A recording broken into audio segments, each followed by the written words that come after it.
And thank you everybody for joining. Again, Rob Kornahrens. I grew up in Long Island, New York, and worked for a roofing company through high school and college. And then he had me open a branch in Atlanta, Georgia in 1979. And then he moved me to Fort Lauderdale in 1982 to take over an existing branch. And 1983 decided to start my own company with one pickup truck. And today we grew it to over 7 locations, 550 employees.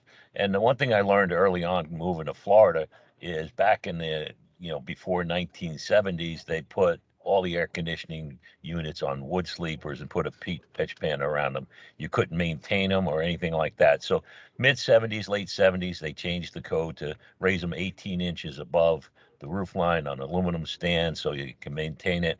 And as I got to re-roofing, because that's always been my specialty, commercial re-roofing and repairs, I realized it's very difficult to get a contractor to work very closely with us to keep the building tight, get the air conditioners up in 24 hours. So I bought a company in 1994, and we've been doing air conditioning since 1994. We have all the licenses right up to a Class A, which allows us to do big chillers and everything else. So we're well equipped to do not only the replacements, but also the maintenance and repairs of all HVAC systems. There's a new OSHA standard guidelines for the COVID-19 on ventilation and workplace. We're totally committed to protecting Americans and the health and safety at the workplace. So that's another advantage of working with us. We can do the indoor quality control and put in systems to help protect your people and your workplace. With that, I'd like to introduce Paul Murphy. Paul joined Advanced Air Systems as service manager in 2017. Oh, sorry about that. And promoted to HVAC division manager in 2020. Paul contributes over 18 years of HVAC experience to Advanced Air Systems. He has been involved in all aspects of the HVAC trade during his career. As the service manager for 8 years, Paul has extensive knowledge of water-cooled systems, chillers, cooling towers. One of Paul's project highlights is the direct involvement in designing and implementing a 200-plus ton entire building HVAC system. Paul is also trained and certified in heat load calculations for variable frequency drives and variable refrigerant volume systems. With that, I'm going to turn it over to Paul Murphy. Thank you, Rob. Glad to see everybody here today. Today we're going to go ahead and go over the overview. So basically, these are the three things we're going to cover in today's webinar. First will be the basics of HVAC systems. Then we're going to go ahead and move to the health hazards of our indoor environments and the solutions that we have for those environments and hazards. First up, we wanted to address is, I'm sure everybody knows, there's a lot of delays, and mainly those delays are due to the raw material shortages. So we have raw material shortages of steel, copper, aluminum. That all comes down to, building the unit. So they don't have the steel to build the cabinets. They don't have the copper to do all the fittings inside the units, and they don't have the aluminum for the coils, as well as the computer chips. A lot of the large commercial units and the high efficiency residential units all need computer chips. So that's what's really causing the slowdown. But we do have a lot of options, and we do keep a lot of stock lists with our vendors, and we sell everything pretty much from Trane to Carrier to Daikin to Lennox. So we keep a stock list with everybody. So we try to get you the fastest unit that we can get you and get you back up and going quick as possible. First thing we're going to go ahead and do is go with a poll. So what does BTU mean? What do you think it means? Go ahead and get that poll up there and then have everybody chime in. I think it means British tornado unit. That sounds good. Or blame the user. That's a nice one too. I think everybody said that, huh? Let's see.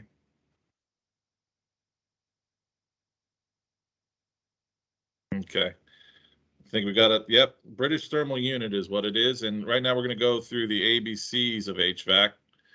So we start with British thermal unit. So it's a measurement of the cooling and heating output of the actual unit. It's also used when we're doing heat load calculations to know what size unit we're we're going to go ahead and put inside the space that we're cooling. The next thing we have is ton. So 1 ton is equivalent to 12,000 British thermal units. Then we move on to EER. EER is typically what you'll see on your commercial package units, your commercial split systems. You're not going to see the reference SEER, and I'll kind of go explain that. So EER is basically taking into consideration one constant inside and outside temperature, and that's typically what we see in a commercial setting. SEER is seasonal energy efficiency ratio. So basically that's taking into consideration the seasons. So you're going to have your winter, you're going to have your fall, your spring, and your summer. So it takes into consideration those temperature changes, which we don't really get many temperature changes here, but it does take in consideration those temperature changes and changes the energy efficiency ratio. So typically a SEER rating will be higher than an EER rating. So that's a little bit tidbit of information there. Next, we have a CFM, cubic feet per minute. It's a measurement of airflow. So a rule of thumb is usually 400 CFM per ton is what you should expect. So if you're trying to figure out how much CFM you need for a space, it's 400 CFM per ton. So just do the math on that one. And then we have RTU. It's rooftop unit. It's typically a package unit, but sometimes it can be a condenser on the roof as well. So we pretty much refer to anything that's, any type of HVAC unit that's on the roof as an RTU. Then we move on to AHU. And AHU, that is the air handler and the air handling unit. It's part of a split system. So the next part of that split system you have is the condenser, so CU. So that's what we typically call a CU, is our condenser, we call it a CU. And that's basically the heart of the system. That's what pumps the refrigerant gas, compresses it down to a liquid, and sends it off to the evaporator. We'll go through that in a second here, but I want to chime in on chillers. I'm sure a lot of guys, you have chillers. There's usually typically 2 different types of chillers. You have water-cooled chillers and you have air-cooled. If you have a water-cooled chiller, you're most likely going to have the second bit of this this slide here, which is a cooling tower. And a cooling tower, basically what it does is it cools down the chiller's condenser coil. And it does that through evaporating water. When you evaporate water, it cools down as it pulls heat out of the water. I don't know if you ever noticed that as you sweat, your body has that same system to cool you down. So the water evaporates, and as it evaporates, it cools down. So that's exactly how a cooling tower works. So go ahead, we can move to the next slide and kind of go over the condenser components. So these are the components of a condenser. We have the compressor, which is the heart of the system. That will basically what is doing is pumping the refrigerant. It's taking refrigerant gas and making it high pressure gas. Then it moves that gas to the condenser coil. So the condenser coil itself can't take the heat out of the refrigerant. It needs a fan to pull air across. So we have the condenser fan, which pulls the air across the condenser coil, facilitating that heat transfer. Again, the condenser coil is taking that hot gas and converting it to a liquid. So it's taken from a high pressure gas to a high pressure liquid refrigerant. We need to turn the refrigerant into liquid because that's how the whole system works. So we go ahead and show you how it works in the air handler section. Next slide. So this is your air handler. The air handler consists of an expansion valve, an evaporator coil, and a blower motor and a blower wheel. So the expansion valve takes that high pressure liquid and converts it into a boiling gas, because as it expands, it boils off. And that boiling, like I said, when the cooling tower, when the water evaporates, and the same thing here, when the refrigerant evaporates, it pulls heat out of the air. So that's exactly what this is doing. So the refrigerant's boiling through the evaporator coil, and it's pulling heat from the air. And what's making the air come through the coil is the blower motor. So this is all essential components for the system to work. One dies and they all go down. So that's why we always have to make sure we're maintaining our systems properly. Next is the actual refrigerant cycle. So it's kind of going over just what we talked about. So we got the heart of the compressor. It's pumping the gas up into the condenser. It's being converted from a high pressure gas to a low pressure, or to a high pressure liquid. It's moving to the expansion valve, where the expansion valve takes that high pressure liquid and expands it to a low pressure gas, as it boils through the evaporator, picking up heat, and it brings that heat back to the compressor, and the cycle goes over and over again. Full time again. What does IAQ mean? Let's go ahead and get that poll up there.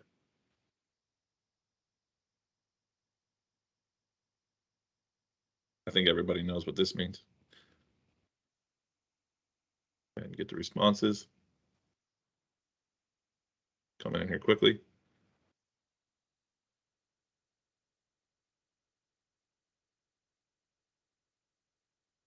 Yeah, I think everybody got it right. We have it is indoor air quality. So what is indoor air quality? You know, so before COVID, we spent our lives indoors, 90% of our lives indoors, exposing us to all sorts of indoor air pollution.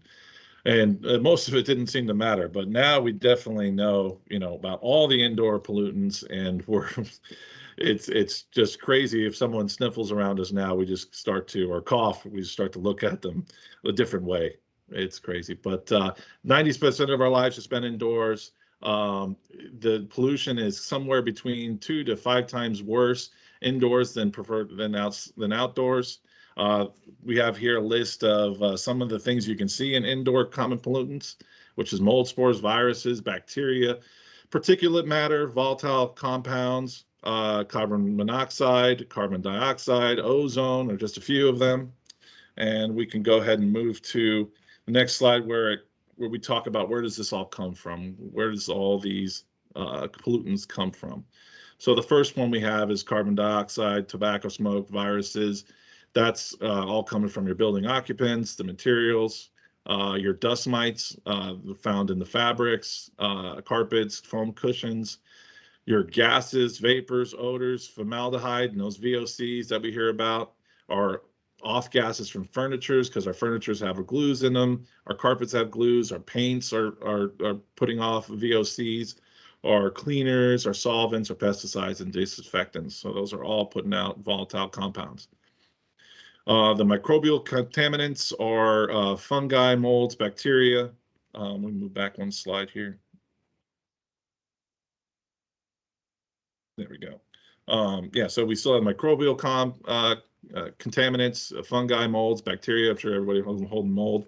So anything that's damp, stagnant water, you're going to get those microbial contaminants. And then ozone. So ozone can be created by photocopiers, electric motors, electric static air cleaners, and some air purification devices actually create ozone. So that's actually a lung irritant. So we try to, any of the products we offer do not produce ozone.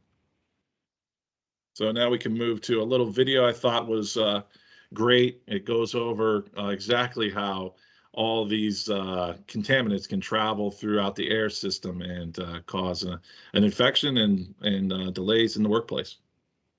Go ahead and play that video.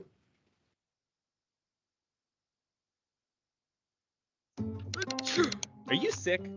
Don't you dare sneeze on me. Do you know how far your germs can travel?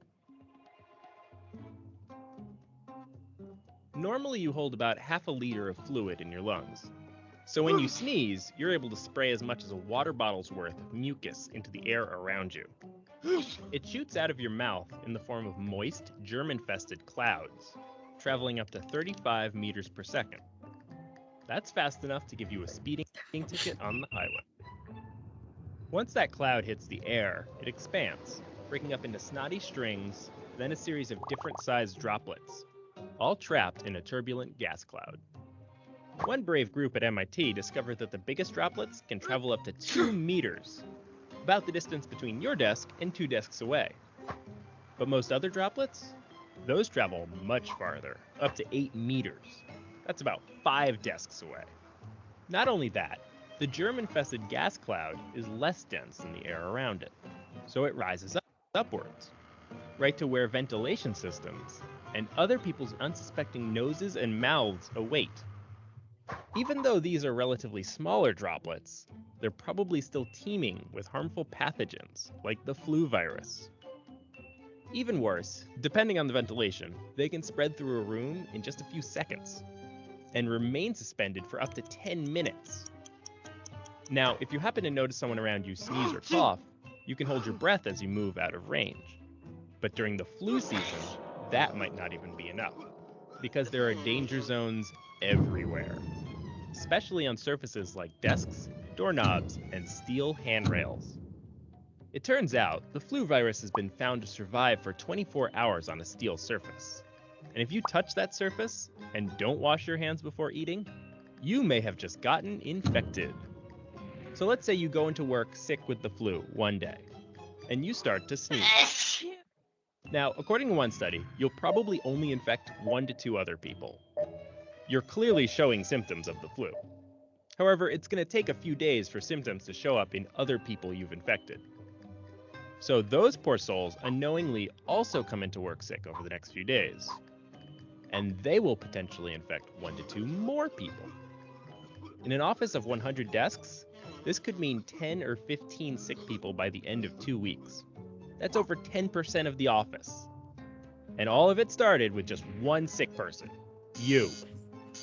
All thanks to the germ-laden cloud you so generously shared. So the next time you're not feeling great and you're sneezing up a storm, just think about your poor coworkers and take a sick day for yourself and for them. I don't know if anybody else, but that was pretty gross. So it's hard to imagine, but it definitely travels throughout the space in our ductwork and how we move air throughout the office space. So let's kind of go over finding the healthy zone. So there is a healthy zone of humidity versus temperature. So we're going to kind of go over that right now. So what is too humid and what is too dry? So humidity levels that are too high or low can be unhealthy and create an environment that's primed for health risks. So you can see here on the chart, it kind of goes, you have the relative humidity on the bottom here. Basically bacteria, what the spot we're looking for relative humidity is somewhere between 50 and 60 is what we typically see in South Florida in a good working system. So that keeps most dangers at bay as far as these health concerns, whether it be bacteria, viruses, the fungi, the mold, the mites, respiratory infections, as well as the ozone and chemical interactions. So the high humidity can cause respiratory issues, encourage dust mite life, allow viruses and bacteria to increase, allow VOCs to become airborne, and increased chemical reactions and microbiological growth to take place. The low humidity levels can cause respiratory issues. It's too dry sometimes, but we don't have that issue down here. So mainly what we're focused on is getting humidity out here in South Florida, but different parts of the country have issues with too low of humidity. So that we can treat both issues with one. We can use a dehumidifier for high humidity situations, and we can use a humidifier for low humidity situations. But our target is that 35 to 60, somewhere in that range. There is the healthy zone. Again, to go over the healthy zone, as far as temperature, what we're looking for is somewhere between 68 degrees Fahrenheit to 75 degrees Fahrenheit. And those, how you're going to feel comfortable at those temperatures is really dependent on humidity. The lower the humidity, the more comfortable you will be at the higher temperatures. So at 35% humidity, you may be very comfortable at 75, but at 60, you may be more comfortable at 70 or 71 or something like that. We want to maintain a slightly positive pressure in the building. That's to reduce any infiltration. So far as any air from the outside getting in, we want to make sure we're pushing all air out so no contaminants can be pulled into the building. So that's the reason that fresh air and outside air has been such a pivotal thing for new installations and retrofits, is that we want to get the units outside air so that way we can positively pressure the building and make sure we're pushing all those contaminants out. And then ventilation, that comes in with the outside air. So we want a certain amount of air changes per hour. Next, we got some information about the virus that actually causes COVID. And some of the viability on surfaces. So like in an aerosol, a sneeze, a flushing of a toilet, try to imagine that, but flushing of a toilet can cause aerosols as well. So it will last around an hour. On a copper surface, it can last up to 4 hours. On a cardboard surface, 24. Stainless steel surfaces, 48 hours. Plastic surfaces, 72 hours.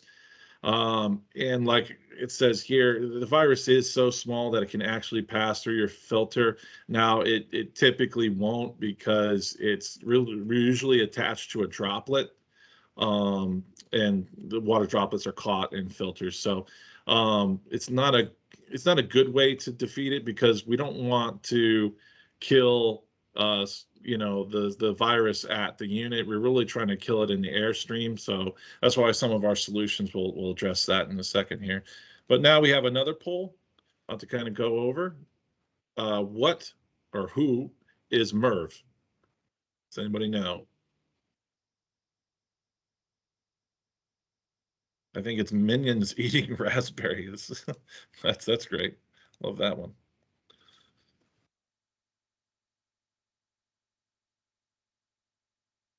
The Minions are trending. Okay. There we go. Okay, yes, it is minimum efficiency reporting value. So that is correct. You've got it correct. So yes, so that MERV rating on your filters, what we typically see on most office buildings are MERV 8 filters. Typically, the reason behind that is most filters in office buildings right now are 1-inch pleated filters, is what most offices purchase.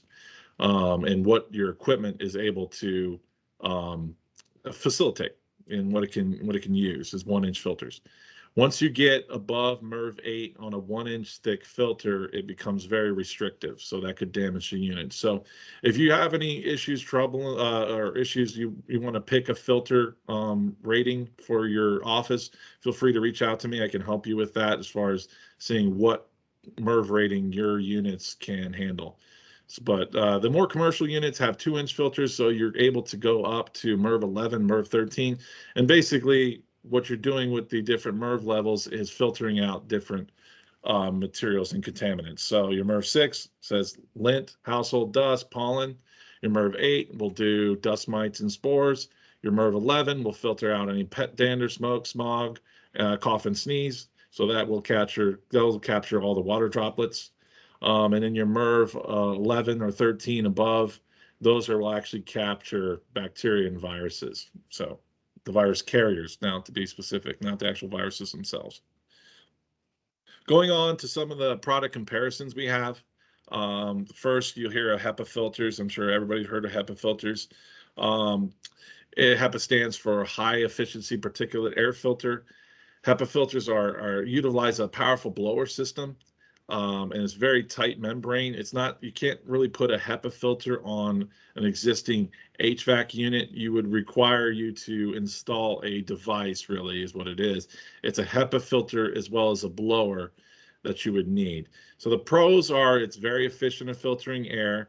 They're able to trap 99.97% of particulates that are larger than 0.03 or 0.3 microns. The cons that you do have to replace the filter. It is very expensive. The filter can act as a breeding ground and for bacteria, mold, and fungus. They don't remove odors, gases, or pesticides or viruses from the airflow. So it's not a common solution that we use. One we do use is carbon media. Carbon media or carbon filters consist of a carbon impregnated filter fabric. These filters are usually foam or fabric that hold the actual media, and the carbon is capable of filtering and trapping particulate on a chemical basis. So it does great for removing odors and gases and any smells. So if you're having issue with smells in your office, this is a great one to use to take and get rid of those. We use them on a lot of banks as well. So they're great, but like any filter, you have to change it. It's very expensive. If they're not changed, it just becomes a restriction. So that's the problem with filters, and that's why we recommend some other solutions. Next solution, kind of going through, again, we have your typical foam filters. I think pretty much everybody knows and is used to these. but you have a couple different kinds. You have the basic plastic extrusion, which is that you can kind of see through it, and then you have the little upgraded version, which is the pleated filters. So really recommend everybody to go with the pleateds over the fiberglass or foam filters. Pleated filters are really going to be the best flowing, and they're also going to filter the most. They're low cost, low air resistance, as long as you're not going too high on the MERV rating. The only cost, it's the same thing as all of them. They really, if you don't change them, they will be a restriction. They will be a growth, offer a breeding ground for bacteria, mold, and viruses and all that. The next product we have is bipolar ionization or needlepoint ionization. It uses high voltage electrodes to create reactive ions in the air that react with the indoor contaminants, as well as viruses, bacteria, all of those. They're very efficient at reducing smoke in air. So if you have a lot of, for any reason that you would have smoke in the air and you want to get it out of the air quickly, they really do a great job on that. And the difference with this device, other than filters, is it doesn't have to come back to the unit. They traveled in the airstream, so they will break down smoke in the airstream as well as in the room. So it definitely works well. Some of them may emit ozone, so we do make sure that you check the actual specifics and data sheets on those and see how much they produce. You never want to exceed that parts per million down there in the slide there. So make sure to save that. Yeah, you don't want to go over 0.10 parts per million in 8 hours. Next one we have is ultraviolet lights. I'm sure everybody hears of ultraviolet lights. They work very well at keeping coils clean. The only problem is that with ultraviolet lights, to destroy bacteria and viruses, they have to be exposed to them for more than a couple seconds on most installations of ultraviolet light systems. In an air handler where the airflow is moving very fast, it's very hard to see those bacteria being exposed to the light long enough to be destroyed, and so that way they're no longer contaminating your airstream.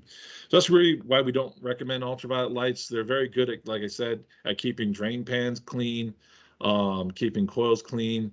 I do say if you have any ultraviolet lights on your equipment, make sure you have warning labels on them, because if anybody is exposed to the ultraviolet light, it could cause some eye damage. So you want to make sure that you have the warning labels on there on any equipment that you have ultraviolet lights on. And what we really recommend is the RGF Guardian Reme Halo. It kills, we have laboratory data showing it kills 99.9% of the SARS virus that causes COVID. Reduction in E. coli, Listeria, strep, tuberculosis, the bird flu, as well as swine flu. It kills bacteria, viruses. It reduces sneeze germs. So pretty much it can reduce a sneeze, the infecting bacteria in a sneeze in the first 3 feet. And this video that we're going to show here is really explains how it does that. Go ahead and play the video. The high occupancy of commercial buildings makes them one of the most polluted indoor air environments. The Guardian Air Reme Halo by RGF can reduce these contaminants at the source. Installing easily into any forced air system, the Reme Halo is designed to recreate the natural way the environment removes impurities in outside air. It does this by sending out ionized hydroperoxides into the space where you work and breathe, attacking microbes like bacteria, viruses, and mold spores, destroying impurities like VOCs, chemicals, and odors in every cubic foot of air in the building at the same time. The Reme Halo even improves your existing filtration by causing the allergens to stick together, increasing filtration rates and energy efficiency without sacrificing airflow. Medical facilities using the Guardian Air have shown a decrease in MRSA cases, and long-term care facilities have saved tens of thousands of dollars by eliminating chemical odor cover-ups and increasing worker productivity.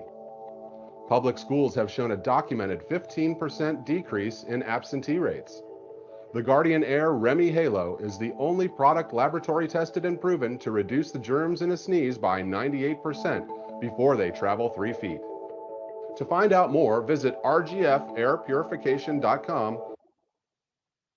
So the great thing about that system is it offers cleaning throughout the whole entire building, rather than a filter where it requires the air to travel back to the air handler and be cleaned. This actually cleans the air and provides treatment throughout the whole facility. That's why we recommend it. It also increases the efficiency of the filtration. So it makes a MERV 8 filter work like almost a MERV 13, because it's binding those particles in the airstream, binding them together into larger masses where the MERV 8 can catch them. So that's the reason we recommend that so often.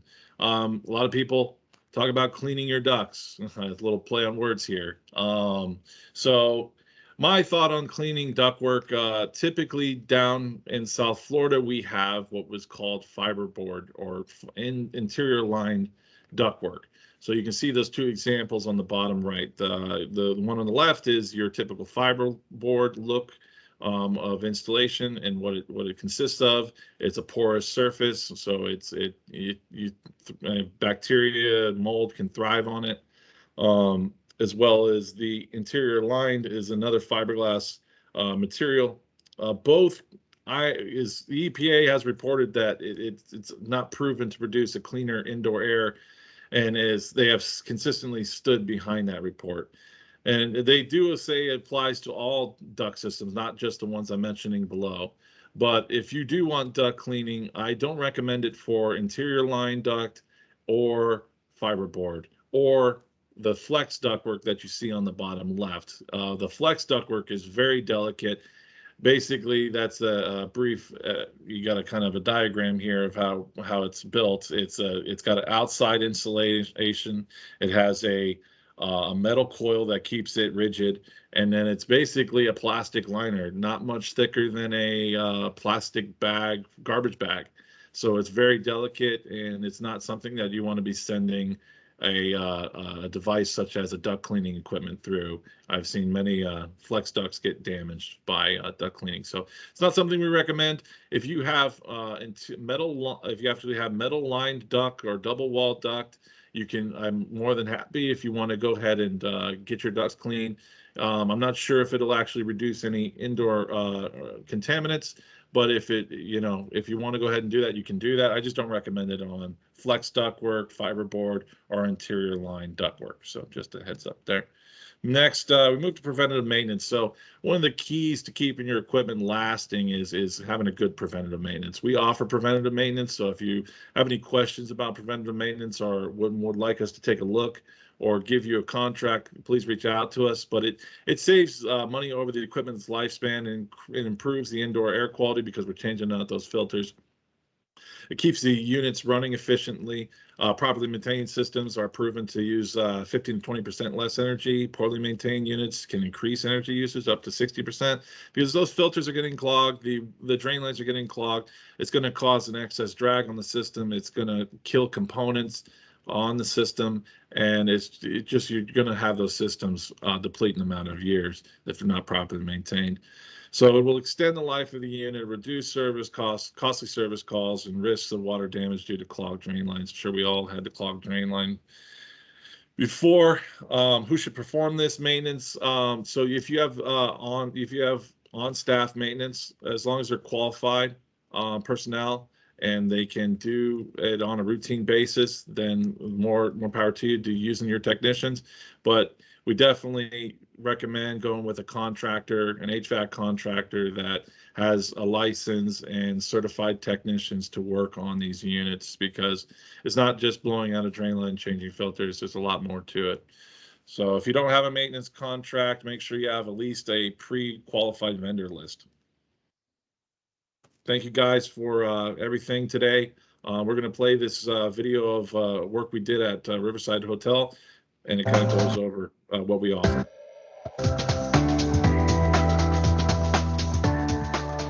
My name is Jens Heredia. I'm construction manager for Advanced Air System. It's a huge upgrade we have done throughout all the classic side of the hotel in conjunction with the roofing scoop. The classic side of the hotel, it did have a type of window shaker units, typical small hotel. We had done here 149 units of split system throughout each room for the classic part. And also we had done a couple outsider units One is a 25-ton, the other one is 20-ton that fit all the hallways area. The electrical side of it was part of the project as well, all self-performing and designed by Advanced Air System with our electrical department.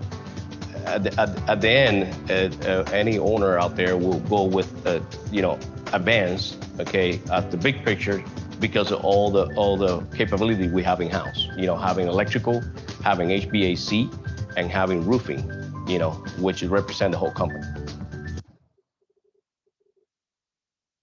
So I'm here to help. Any questions you guys have, here's my contact information. Take a picture of it, write it down, however you want. Just reach out to me. Feel free to give me a call, and any questions you guys have after this meeting, I have no problem answering and going over with you. However I can help you, get your problem solved is what I'm here for. So there's my contact information. Thank you everybody for coming. If there's any questions, feel free to reach out.